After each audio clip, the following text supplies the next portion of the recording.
We are looking forward our way. Hi, this is Brett. Columbus has always been a small but mighty arts community. For decades, we supported symphonies, museums, ballets, and both national touring as well as local theater. Today, we're excited to have Christy Farnbaugh, Executive Director of the Contemporary Theater of Ohio, as our guest expert to discuss their exciting programs offered to our community, as well as the ongoing educational programs for children. Christy, welcome to the podcast. Thanks, Brett. It's great to be here. Christy, it's so wonderful to meet you. And we have a lot of intersecting going on today. We just had a long conversation about another Otterbein grad, but shout out to all of the Otterbein theater and music majors. They do a phenomenal job, and thank them and their faculty for all that they contribute to our community.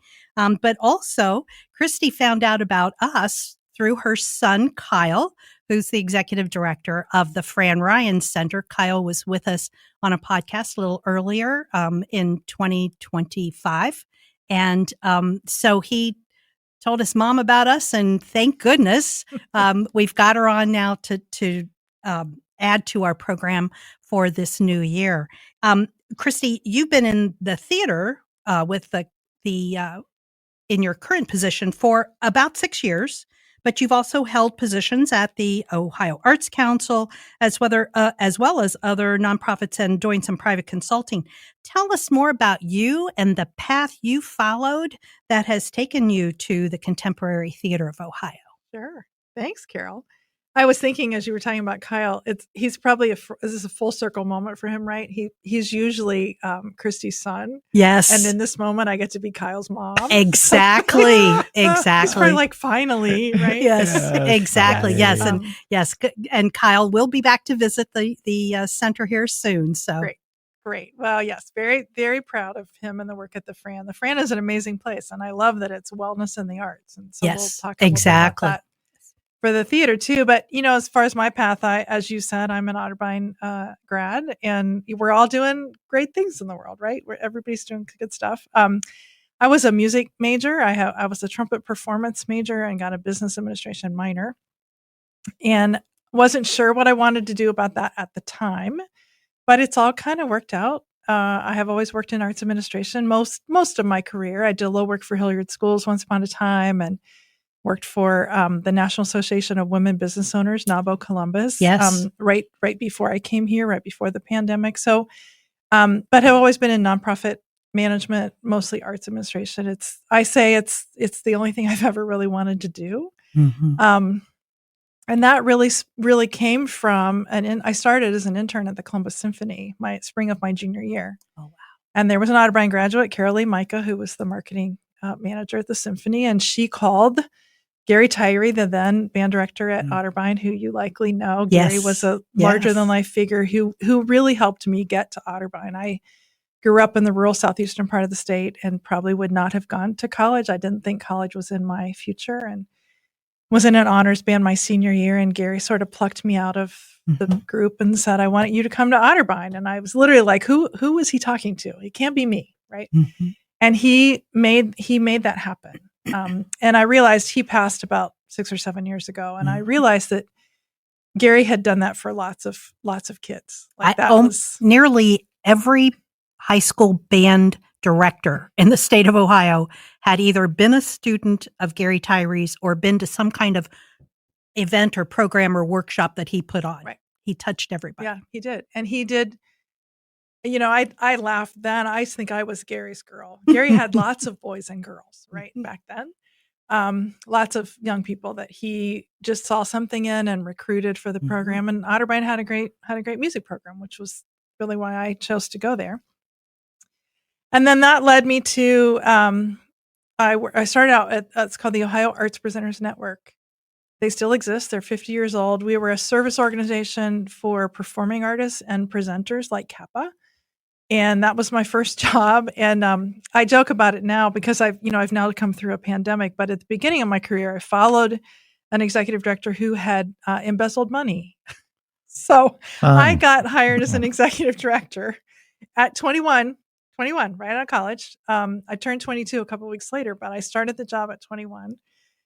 Small nonprofit. The office was in rural southeastern Ohio. where I had come down at Rio College, and I got hired. There was a woman on the board from Otterbein, Pat Kessler, who you might remember. Yes. Carol, she led the artist series at Otterbein, and we didn't know each other, but I'm sure having Otterbein on my resume was helpful.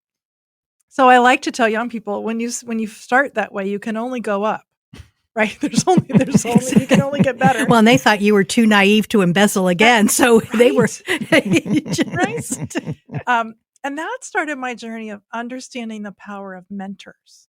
So a man named Jerry Martin, who taught theater at Muskingum College, took a year sabbatical to mentor me because I was green as grass, right? I learned a lot at Otterbein, but I didn't really understand all that I know now. And he mentored me for a year and was a great mentor and friend and over the years. And so that's kind of how I got started and discovered this world from that internship at the symphony to the world of arts administration. And I've always been curious. I started in the marketing and ticket office at the symphony, but then I made a friend in development. And so I wanted to know what she did. And then I just have, now it's really one of my greatest assets is this network I have built. I just love connecting people. It's my favorite thing to do. So anyway, that was the very beginning. And then I spent a long time, 13 years at the Ohio Arts Council, and did a host of things, arts education, community development, did lots of work around the country. We had a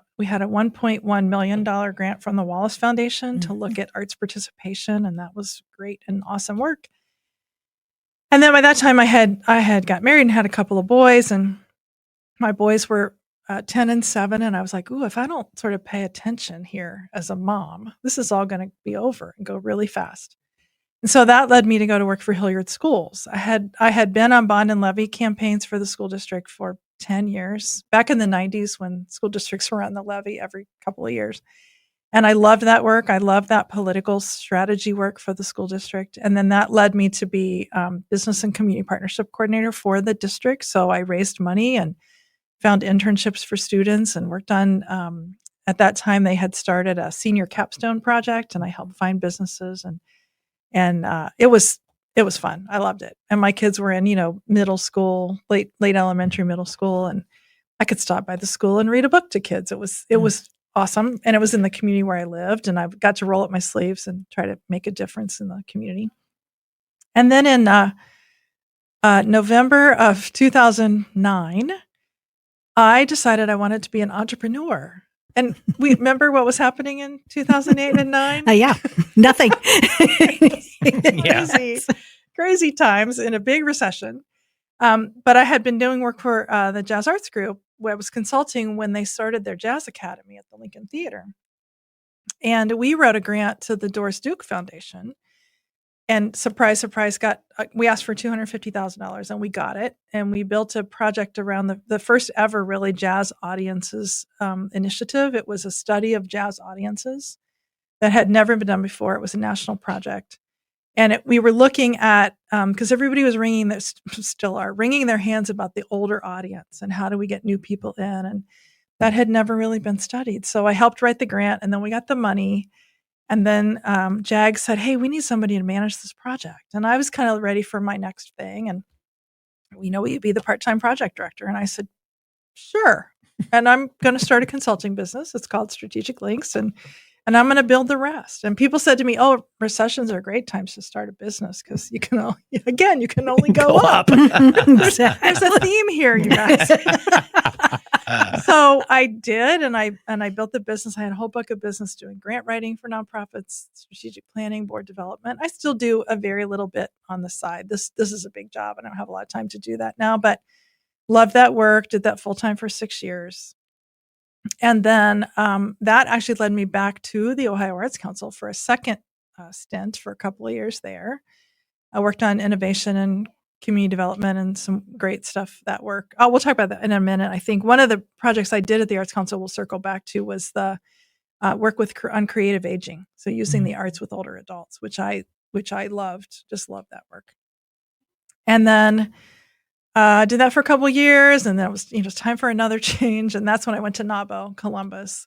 I was going to do consulting again, and somebody approached me that NABO was looking for their first ever executive director, and we had the largest chapter in the country. And I knew some people on the board, and so one thing led to another, and I took that job and learned a lot about women entrepreneurs and the lack of access to capital and all the challenges they face. And we did a lot of good work around advocacy and getting more capital to women and all of that. And then this little thing called a pandemic came along, right?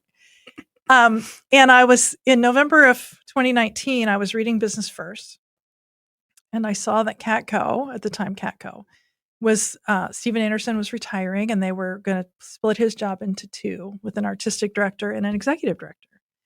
And I said to my husband, that's the job for me. That is my job. And he was like, are you serious? Right. Now, we didn't know what was coming. In November of 2019, we didn't know. Right. And I said, oh, yeah, this is the job for me. I'm going to apply for this job. And the reason was I had done audio description for CATCO in the 90s, right out of college. Describing, for the blind community. And I loved that work. I was doing it right out of college. And then when we had our boys, by that time, a precursor for theater in Columbus was Players Theater. CATCO, that they started, CATCO started in 1985.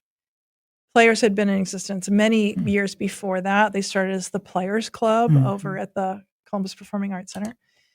And CATCO came along to sort of be the antidote to that. We were scrappy and contemporary, and right, that was kind of the genesis of CATCO. And when Players Theater went out of business in 1992, Steven Anderson and Doreen Dunn founded Phoenix Theater for Children, which was a wonderful children's theater program in the city.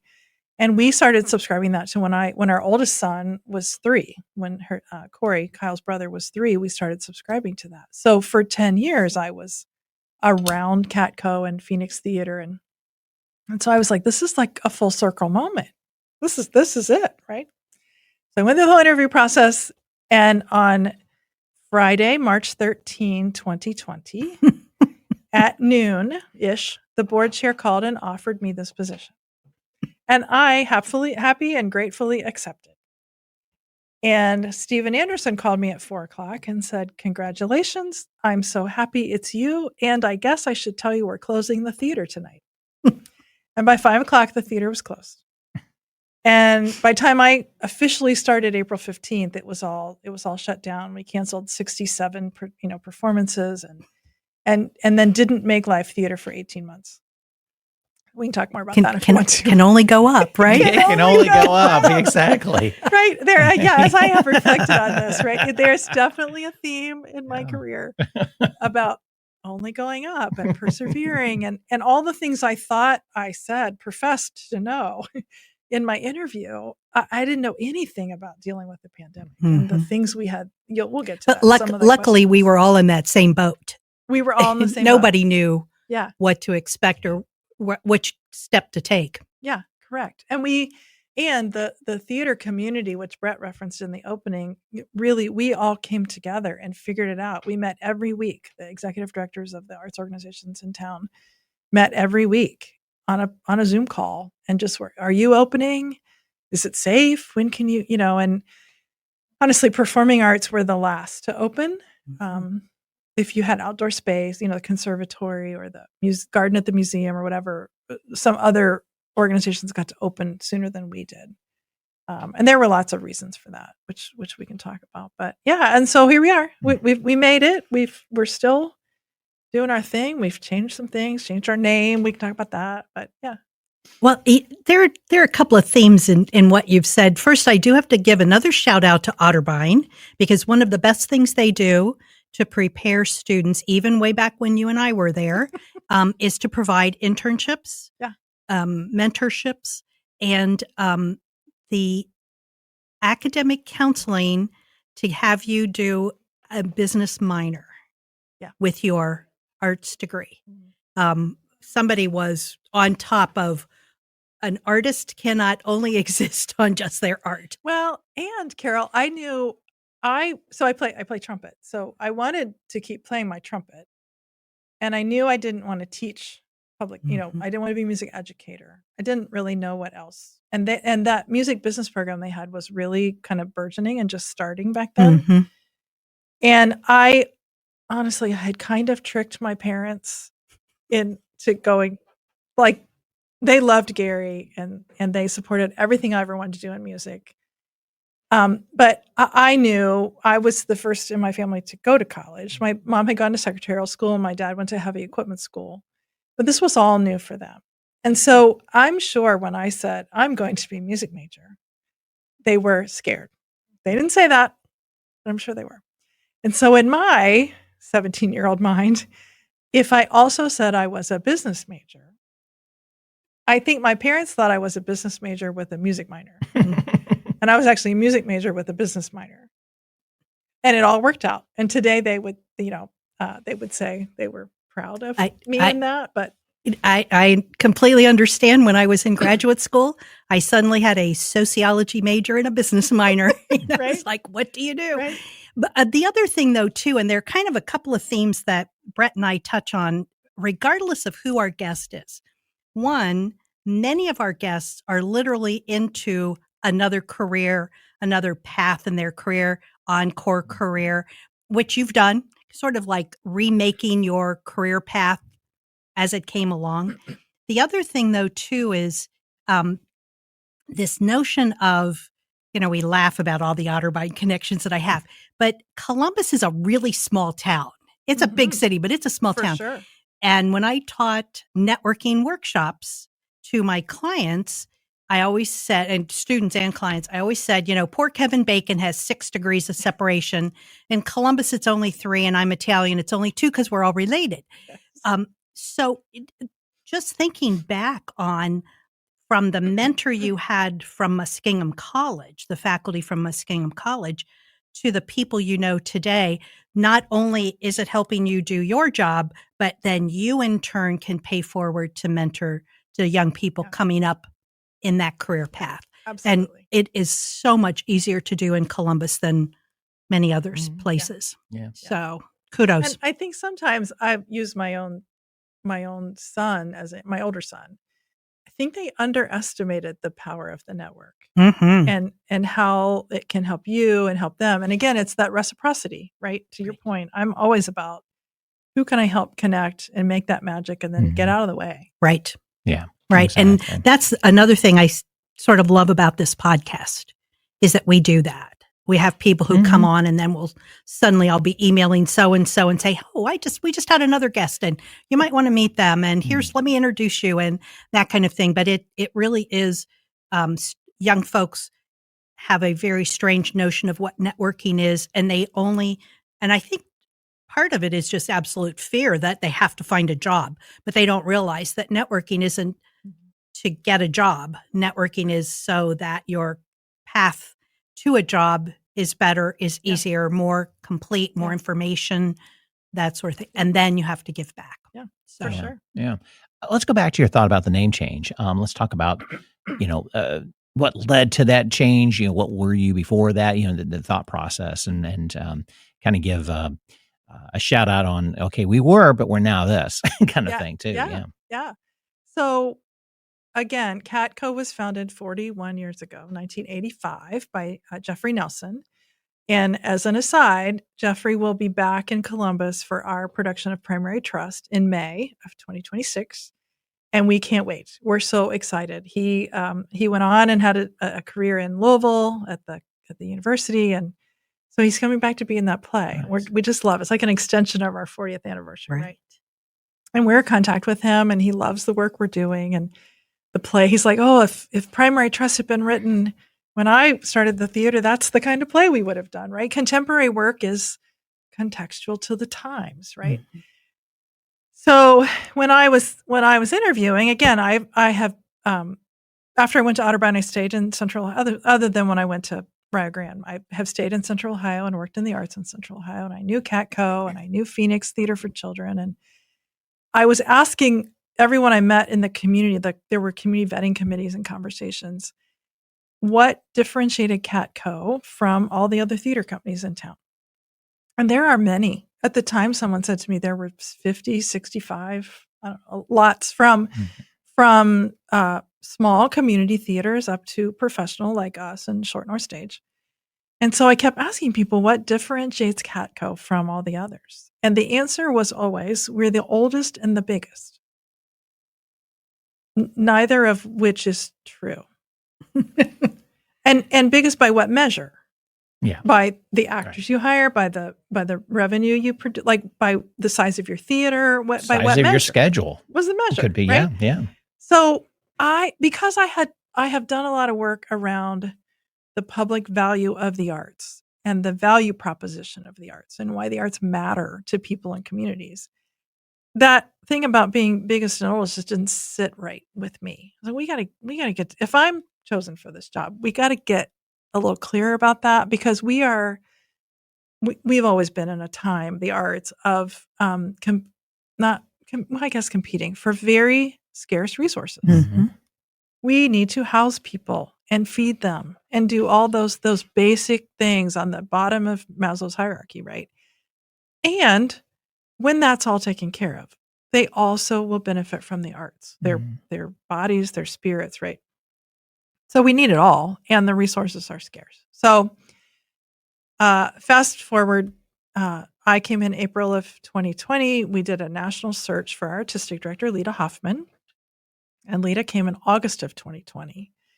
And we began to work with Haley Boning, who runs a company. She's in Columbus and New York, called Storyforge. And I had worked with Haley when I was at NABO about finding your purpose, being clear about your purpose. And so Haley took us through like an 18-month process about clarifying who we are and why we exist and why it matters. And what we landed on is that we tell stories rooted in the current moment to build empathy. And that's pretty hard to argue with. Who doesn't want more empathy in the community, right? Mm-hmm. So we got really clear about that. We wrote out kind of a plan. We had community conversations, phone calls with leaders. There was a whole process around that. But then when we got to the end of that process, we needed the new logo, brand, visual identity. Mm-hmm. And we have worked with a team at Nonfiction in Worthington who helped us work on the visual identity, the colors, the brand, right? And in that process, which was another year, said, we think you might want to think about changing your name. And the indicators were, when CATCO was founded in 1985, it was founded as the Contemporary American Theater Company. And pretty soon, it got shortened to CATCO. And aside from knowing Jeffrey Nelson, I also happen to know one of the first board members of CATCO. It's that network again. Mm-hmm. And she said, we decided the name was too long, and maybe we'd want to do British plays, right? Contemporary American Theater Company. What if we wanted to do a British play or a Canadian play or whatever? And so it just became shorthand. CATCO just became shorthand. And that was the logo. And I think if you have been in this community a long time, you still know CATCO. I still say Contemporary Theater of Ohio, formerly CATCO, and people go, oh, yeah, right. Just last week, I wonder what happened to CATCO, right? We're still here. And the idea was, the big idea was to get, the other part of the story is we would get calls about wondering if we were a cat welfare agency. Okay. Or did we rescue cats? Or a true story. I know, sad but true. Yeah.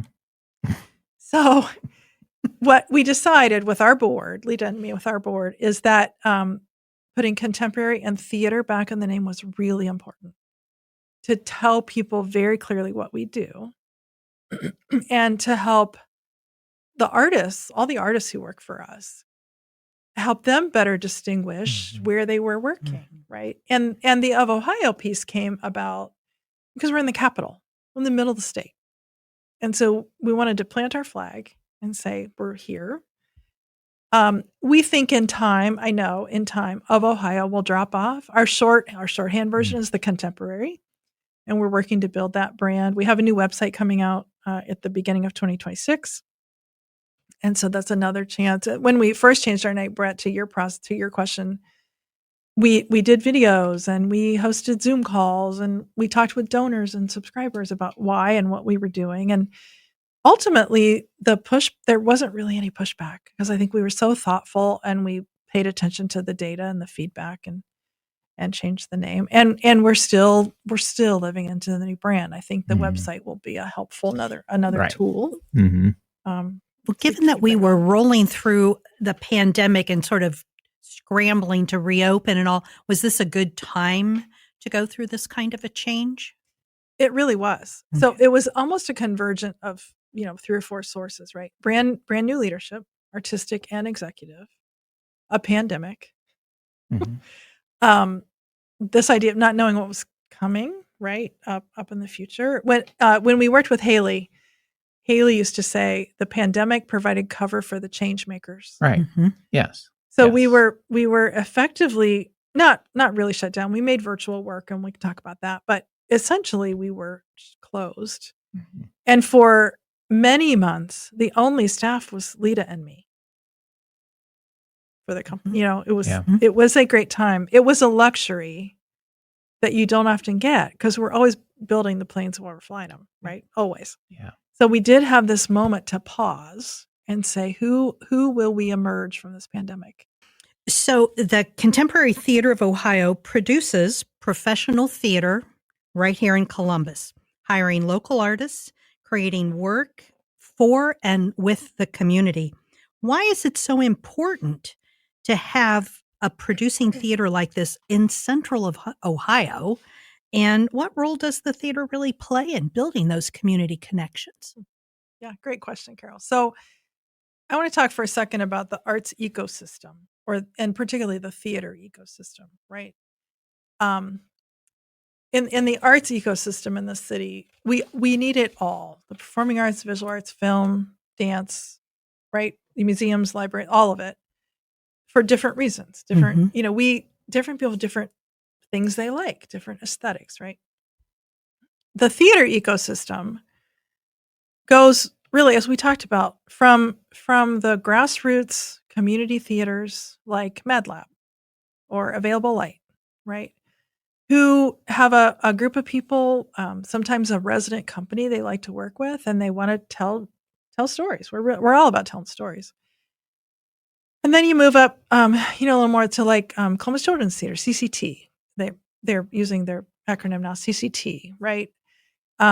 Colleges and universities, high schools. It's the whole. I mean, there's some amazing work being presented in our high schools in Central Ohio, and then up through really to the kind of the top of the ecosystem are the professional companies. There are 2 of us in Columbus.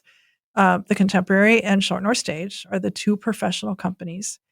And what that means is everyone gets paid, from the director, the designer, the technicians, everybody working on the show gets paid. That is not always true in community theaters because their budgets are so much smaller, and sometimes people just volunteer. They volunteer as actors. And it's all important. The more people that see theater in this town, the better. Right? And we all really have our niche, right?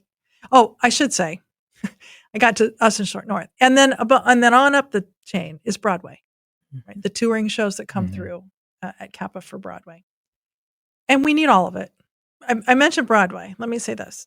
The Broadway series is a presenter. They bring in and present truck and bus shows that are on a tour from Broadway. They'll be here for 3 weeks, and then they're on to the next city, right? Short North Stage and us who are local producing, us and all the other producing local theaters, hire actors mostly who live and work in the community. For sure, most of our talent is here in Columbus, and we have amazing, amazing talent. We hire an equity actor, we hire an equity stage manager that if they're not in Columbus, they have ties to Columbus because we don't have housing. So it's an Airbnb for 6 weeks is expensive. So we hope that they have some connection, family member, brother, sister, whatever. And interestingly, that happens a lot. They'd like to come back and work here for 6 or 7 weeks to be with family. So that's kind of how we work that side of that. But the people that you're going to see on our stages, I shouldn't say but, and the people you're going to see on our stages are your neighbors. They live, work, and play in the community. The money that we pay them stays in the community, right?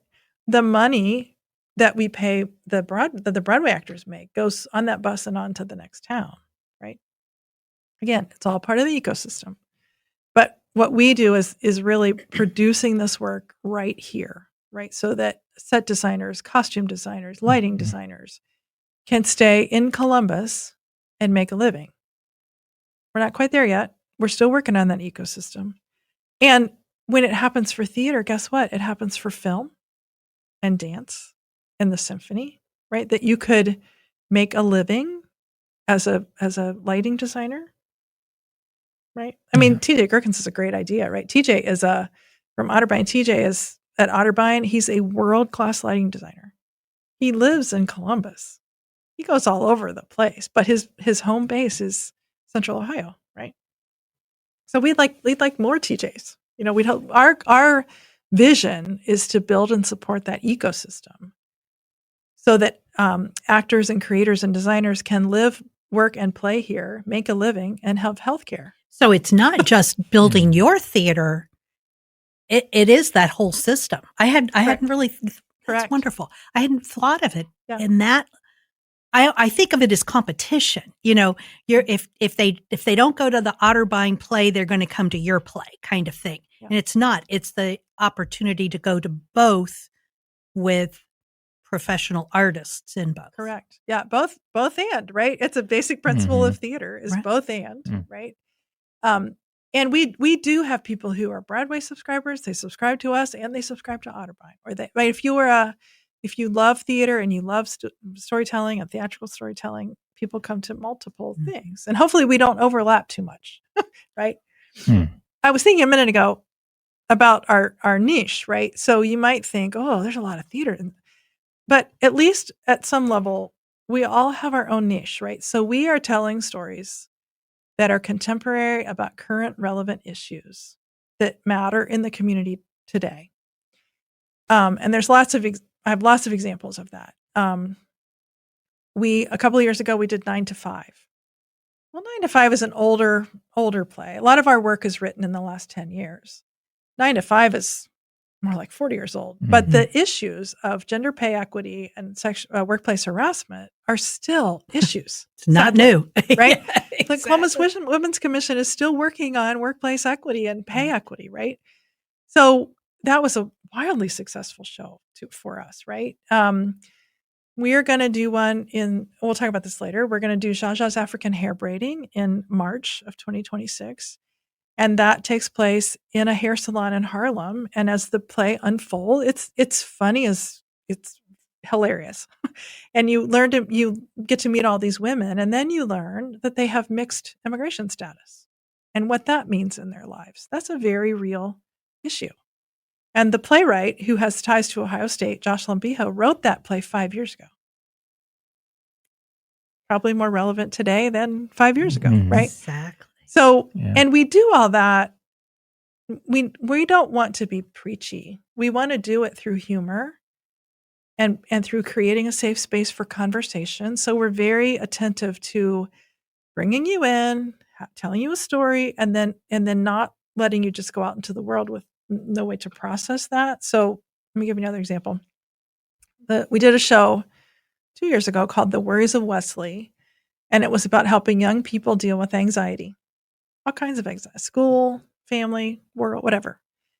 And after every show, we had trained counselors from Nationwide Children's and LA Mental Health who did a little talk back, talked about some strategies to cope with anxiety, and then stayed to talk with families and kids in the lobby.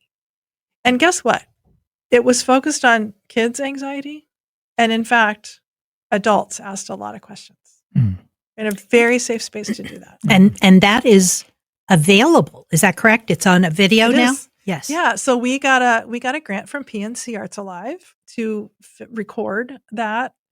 Again, a way to kind of we did a lot of virtual theater during the pandemic. So we recorded professionally The Worries of Wesley, and it's on our website. Families can still stream it as a resource. Yeah. And it was, again, a perfect opportunity because it's a fairly new playwright who's still self-producing, self-publishing. And we didn't have to go through a big rights situation, right? And we have guaranteed the playwright when we sell streams of that, she will get a percentage of the profit. So we can building community and lifting her up, right? And building community, there's nothing wrong with building a community through an economic money stream. Right. I always say nonprofit is a tax status, not a business model. Exactly. We must make some money. We just don't pay shareholders. Exactly. Right? It just Right. goes back into the programming. Yeah. So that's kind of our work. I like to think of us as like we're like theater and right. There's always talkbacks and conversations and panels. We've done a lot of things around the issues that are in the plays to try and take great care of the community. We want you to feel safe and trusting and not have to just sit with all that stuff that might bubble up when you leave, right? Short North Stage does musicals, a lot of locally produced musicals. CCT is focused on some young programming for young people. So my point is, we all have a niche in the community. Broadway does what they do, and Little Theater off Broadway and Grove City does what they do for their community. So we all have our niche, and we're not really, to your point, we're not really in competition. It is, I believe, a rising tide raises all boats. I've always believed that. Across disciplines, visual art, we're all in this together, and we all got to sort of row in the same way, right? Yeah. So maybe I'm rare in that, but I've always believed that. Yeah. Oh. So you've explored the importance of theater and the arts to a community when it's creating healthy pathways and intergenerational conversations. During your tenure, have you had the opportunity to create new programs or services that are now building those connections in Ohio? I think one example I would give you for the contemporary is the one we just talked about, the Worries of Wesley, because that was such an important topic. And we do a little push around that recording now at the beginning of the school year or at the around test taking time, or because children and families, there's a lot of anxiety, right? That was probably there before the pandemic, and then it got even stronger after the pandemic. And so any little thing we can put into the world. And so that's the one that's living, breathing, right? Our other plays are time bound. They run for 3 weeks, and right. I did want to touch on a play. I mentioned it earlier. When I was at the Ohio Arts Council in 2015, we had a program called Creative Aging Ohio. And I loved that work because we know the arts are good for your bodies and your brain. And there's so much more, honestly, there's a lot of neuroscience coming out now about what happens to your brain, your body chemistry when you not only participate in the arts, but when you just observe it, just watch it. And so I'm fond of saying, I kind of borrowed this from the Cranert Center in Illinois years ago, had a tagline, "Come as you are, leave different." I think is brilliant. They don't use it anymore. But I kind of talk about come as you are, and I think you'll be changed in some way, whether you recognize it or not. You don't know what's happening in your brain. Sure. But this latest neuroscience research, there's a great book called Your Brain on Art. You can't help but be changed in some way, right? And we know, again, we're focused on building empathy, and we've just started to try to measure it. You can measure empathy, turns out. Some of my colleagues have looked at loneliness. We know the arts are an antidote to loneliness. You can't really be lonely when you're together in a room like that. When we have two different theaters. One is a typical proscenium, 200 seat, everybody facing the stage. And our second space is a 3/4 thrust theater, seats on 3 sides, 150 seats. And it occurred to me the other day that the 3/4 thrust space is a circle. Sometimes it's on 4 sides. And that's an ancient way of connecting people, is in a circle, right? And so I was like, that's what we're doing. Because people say, oh, I feel like I'm so close to the actors, right? All of our spaces are really small and intimate spaces. I'm so close to the actors. Oh, and I can see how the people across from me are reacting. And everybody's sort of in it. That's what I missed during the pandemic, is you watch something online and something might crack me up and my husband isn't laughing at all. And I'm like, well, what's wrong with you? Or he was thinking, what's wrong with me? Because you don't get that communal experience, right? So anyway, the results of creative aging were amazing. I could tell you stories all day about the arts and aging, which is one of the reasons why I love what the Fran Ryan Center is doing, is adding health, the arts, and older adults. I just think is Well, one of the biggest groups that had worked with older adults in Columbus was Vaudevillities. Yeah. Yeah. I mean, when I was fairly young working at Ohio State, my older colleagues had been doing the, kick dance lines for decades, and they lived for that. But it really is that notion of aging gracefully, literally physically aging gracefully when you're up there and moving and doing and remembering and memorizing and all of those things that comes with it. Yeah. Well, and one story, I'll tell you one quick story from that creative aging work. When we were doing a program in a care facility, nursing home in Delaware, up in Delaware. And we had a visual artist who was, I believe, Japanese. She was Asian. But she spoke Japanese. And there was a man who was nonverbal, memory care. They had never heard this gentleman speak. The caregivers had never heard him speak.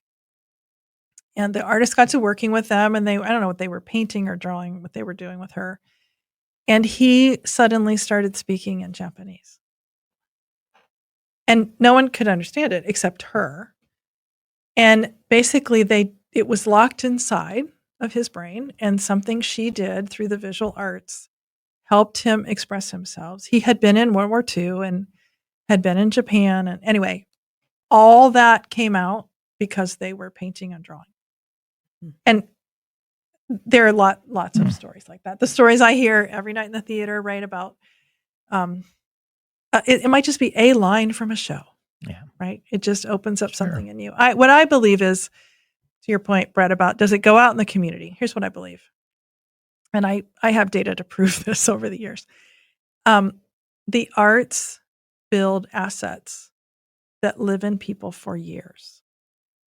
I call that personally meaningful arts experiences. So if I were to ask you both that question, or anybody, I've done this with rooms of 100 people. Remember a personally meaningful arts experience. And I'm not asking favorite or personally meaningful arts experience. Tell me where you were, who you were with, when it happened, any sensory memories. Everyone has a story. Everyone has a story. And it flips you. For me, I use that question to open a lot of workshops as a facilitator, because it flips you out of your right brain into your left brain. And you have that memory. And it might have happened last week or 30 years ago. Right? That's the power of the arts. And that is all over this community. We are all doing it. We don't always hear about it, right? But it's out there. It's wonderful. Yeah. What I love hearing your stories is that notion of that intergenerational thrust, looking at how theater and the arts is working with each generation. So you do some educational programs. We do. You mentioned.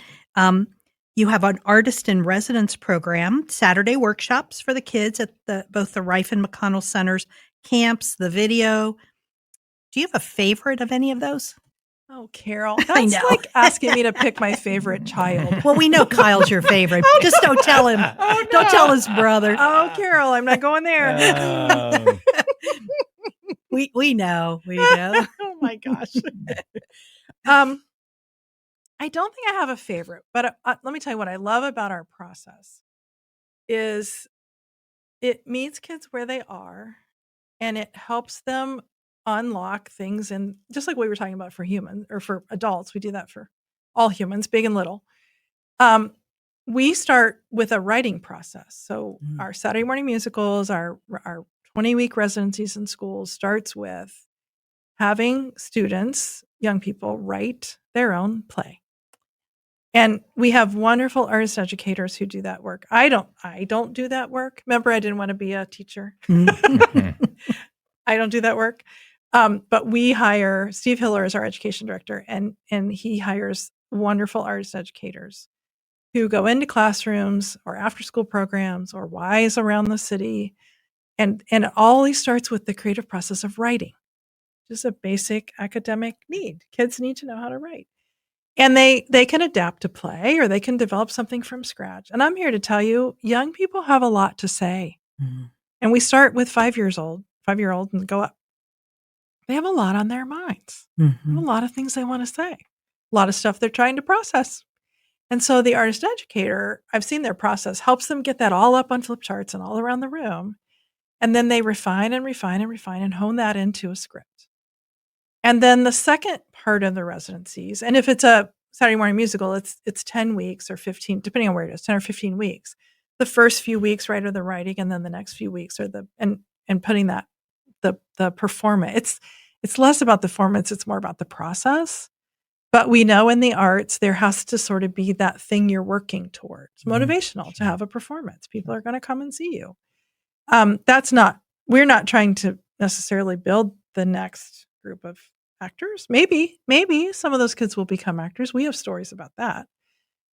But we really want to support their academic, social, emotional learning and wellness. That's the goal, right? And build empathy. That is also the goal. So I just love that process that we build and we write and we think, and then we get to the collaboration, building the show, teamwork.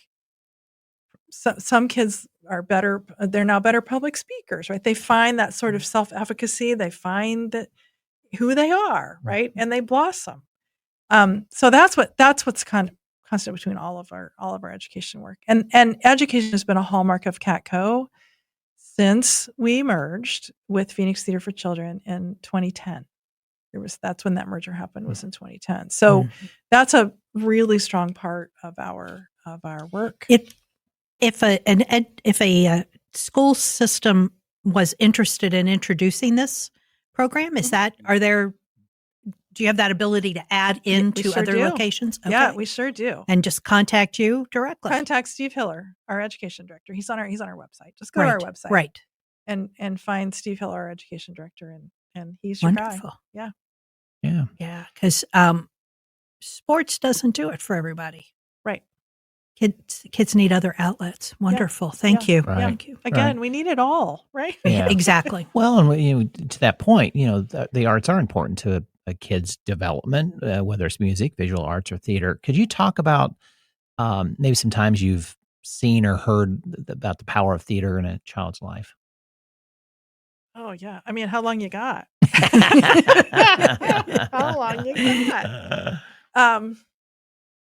And I'm going to start with me, right? I was a kid who started playing trumpet at 10. And I grew up, again. It was probably bigger than you were. It was. Yep. Right. Rural southeastern Ohio. I grew up in Caldwell, which is down by Marietta, Noble County, right off. If you've gone to Florida on Interstate 77, you've blown right through Caldwell. And we didn't have a theater program. We didn't have an orchestra. We had a choir and a band. So when I was 10, I started playing trumpet, right? And I'm way much older than 10. And I'm still playing trumpet.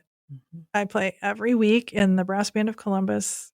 I play in churches, and for me now it's my mental health, right? It's my escape. When I sit down to practice or play, it just takes all the troubles of the day away. Sure.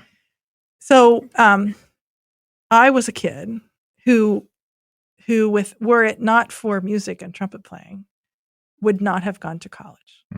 And we know that happens for other kids. We did 2 summers ago, we did a summer teen program. We got a grant, and it was like an internship for students in the summertime, high school students from around the city. We had 10 students who produced a play called The Day the Music Came Back. And a couple of those kids have gone on. One of them came back to act in another play with us.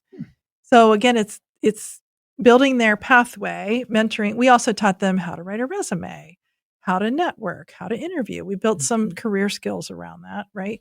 Because those kids are ones who want to go on and do that work, right? Otherwise, gosh, Brett, we see it all the time. Yeah, I believe that. Right? It's just the kid who's shy and in the corner. By the end of a 10-week program, they're out front you can't shut them up, right? Yeah. Right. Which is Right. great. Well, they found their voice. They found their voice. They found their people. Yeah. Too. And their people. Yeah. Mm-hmm. Right. And that's a lot of with kids growing up. They need to find their people. That's right. And to Carol's point, there's lots of things for young people to be involved in now. And some kids are creative and they need that creative outlet. I remember being in a play in high school, a couple of centuries ago, and the group of students that were in that play were so diverse in terms of the bad boys and, the smart girls and everybody in between. We learned more about each other in that short amount of time of doing the play than we ever had through the 2.5, 3 years of high school. We were together in classrooms. Yeah. And the mentorship, we have a little theme going here. The mentorship between an 8-year-old and a 13-year-old is beautiful. Yes. It is beautiful to watch, right? That just how they take care of each other. Mm-hmm. Yeah. Yeah, it's wonderful. Well, we've sort of touched on the pandemic several times, and I hate to keep belaboring the pandemic, but I'm trying to sort of join what Looking Forward Our Way was discussing in 2020 and 2021 around the arts and how you survive. What did you do to survive? Now looking back, what were some of those pivots? You mentioned Zooms and videos and that kind of thing. Did you find a lot of the changes you're still able to utilize those changes, whether it's format or technology? Did it help, or was it something that just sort of went away? Well, Zoom and Teams are here to stay, right? I mean, those aren't going away anytime soon. And what I found so interesting during the pandemic is, I was a consultant and worked for NABO before the pandemic, and I used GoToMeeting all the time, right? That was just because I had clients in other parts of the country. We used GoToMeeting. And then all of a sudden, it was Zoom. Zoom was brilliant because they gave it away for free right, to schools in the beginning. And they were a tiny little company, but they built that thing to go on and on, right? So that just became part and parcel of Zoom, right? And in the pandemic, if you didn't turn on your camera, you were an outcast. What? Turn on your camera, right? Okay. But you were still in your PJs. That was the problem. Right. And I think I told you, we made virtual work for a year-ish.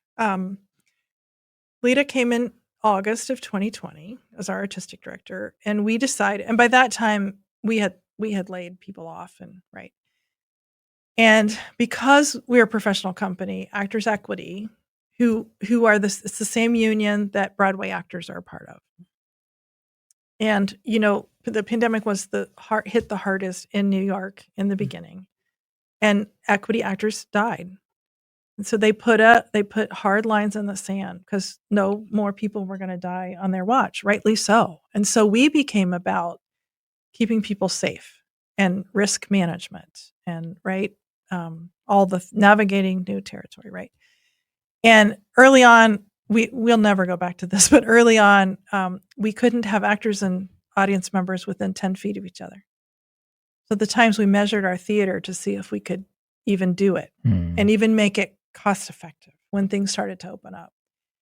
And ultimately, we kept deciding no. So we decided that first year we would only make virtual work. So we made theater on iPhones and iPads across the country. We shipped props across the country. We had editors who figured out how to do this weird Zoom editing. Brett, you're an editor. It was My husband has been an audio video editor for 30 years, and he said it tested every bit of what he thought he knew. Yep. And it put the technology and software on steroids. Yeah. It just we probably gained in 3 years' time, which it should have taken 10. Yeah. And our patrons were so kind. 62% of our patrons let us keep the money from their tickets. They did not ask for a refund. And then people bought the streams of the virtual work we were producing, which was really good given how we were learning the technology, right? time delay, the Oh lag, my and all that kind of gosh, stuff. right? Yeah. It was pretty amazing. It was really a whole new art form, I think, what we were doing. But you can only get about $20 for a stream. That's about all anybody would pay, $25, right? Yeah. And we did that through till the summer of 2021, and we produced outside for the first time up at Ohio State. We did a 2-person play, a 1-woman play with a second character outside. And I thought people would come running back. They didn't. It'll be hot. It'll be buggy. Where will I park? All the things. So for that show, we recorded it and we did it live outside, right? We haven't presented outside again, but we could. We could present outside, right? The Zoom and the Teams thing, just like last night, we had first rehearsal for a show, and some of the designers are out of town, and they could just Zoom in and be a part of the conversation. When still, we're very cautious about COVID and actors who are sick, because if you infect the cast with anything, for us, they could shut the whole thing down. We were so fortunate. We did not have to shut down during production for any production during COVID. Now we saw dips in ticket sales. When there was a COVID spike, there would be a ticket sale dip. But we did not lose any performances because of COVID, which is amazing. And many of our peers did here and across the country. So we still take safety very seriously in the room. And so sometimes an actor rehearses on Zoom. That was how we did it during the pandemic. They were all on Zoom. And now if you're feeling bad or sick, just stay home and Zoom in. So that has stayed for sure. So it's really the flexibility that technology created that you've been able to still utilize. Yeah, for sure.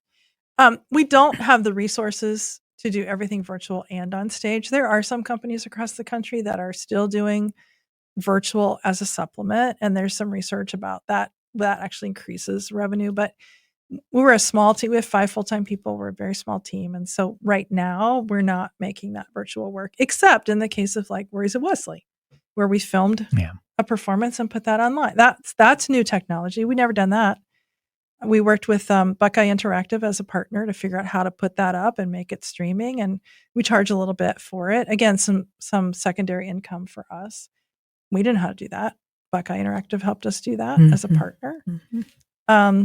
So those kind of things have stayed. Thankfully, our theaters are back to regular capacity, and we're not measuring seats and taking seats out. Yeah. I hope we never have to go back to that. And I hope, as a contemporary theater company, that we stay innovative in all the ways, whatever that looks like going forward, that we keep that spirit of innovation. Mm-hmm. Yeah, that makes sense. Yeah. So we're into 2026. You've got a couple more productions to go this season. Let's talk about those, but also probably can't let the cat out of the bag of what's happening for next season. But when will you be able to release the season coming up for the fall into the next year? When can we see that come out? We do that every spring. Okay. So Very soon. Yeah. Usually by April 1st. Cool. Okay.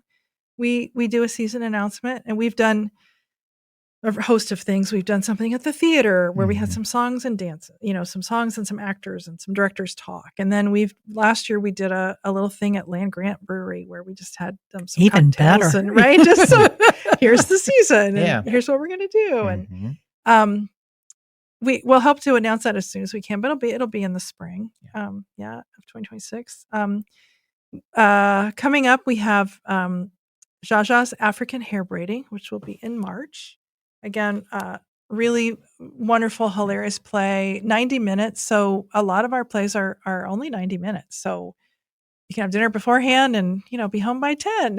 It starts at 8. Jaja's was written by Jocelyn Beho, who's an Ohio State grad. We did another play of hers a few years ago called Schoolgirls, or the African Mean Girls play, which sold really well and people loved. So we're thrilled to bring her story back. It's playing all across the country. And that's the thing about our work, because we do a musical once a year, and then the rest of our programming is our plays. We really are the only professional company in town who does that mix. So if we don't produce Jaja's African Hair Braiding, it might not come to Columbus.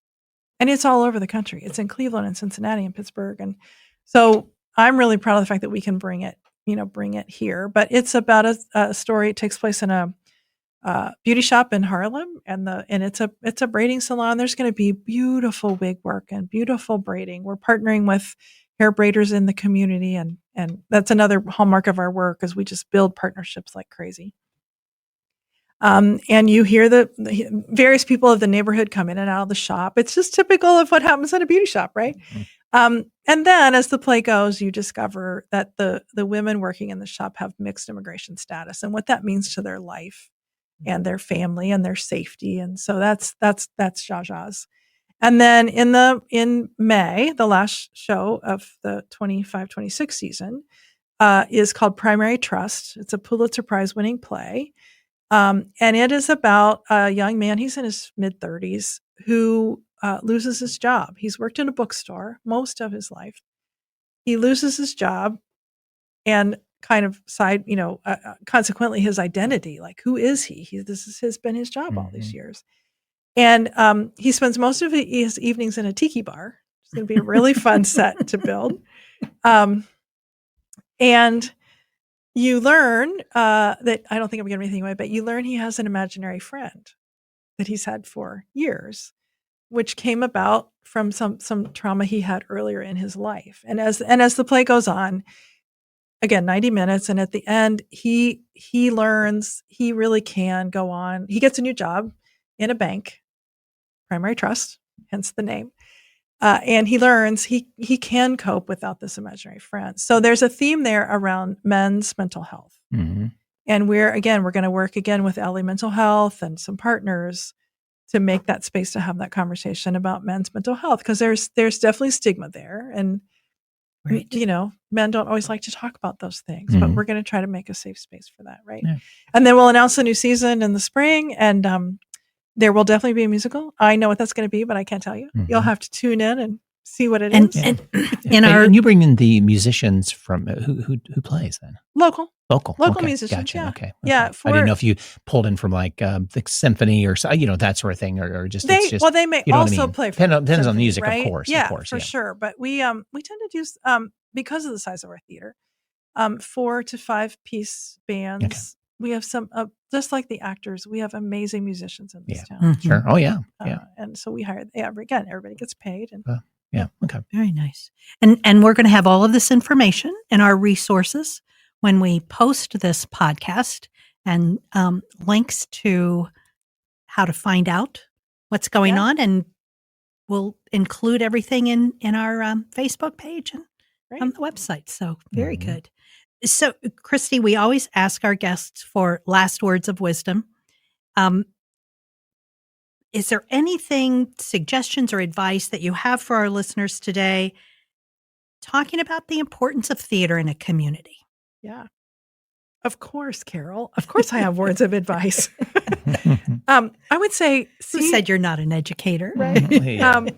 My first thing would be, see the arts. Theater, dance, music, film, visual, whatever it is, see the arts live and in person as much as you can.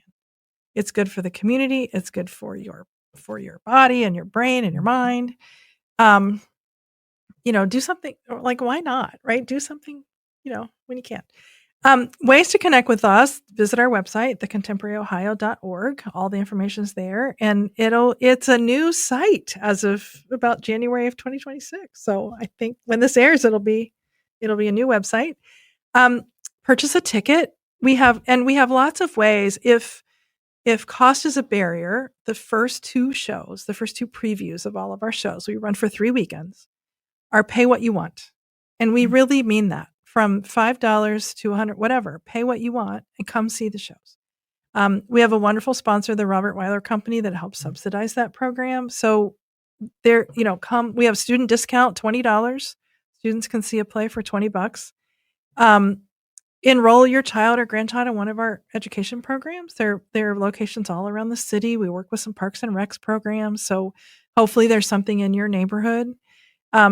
If you want to volunteer, you might usher for a show. We work with Kappa for our ushers. We're in a Kappa managed space at the Rife Center. And And so you can usher for a show. And if you usher, you get to stay and see the show for free. Ooh, So there's a perk. even better. Mhm.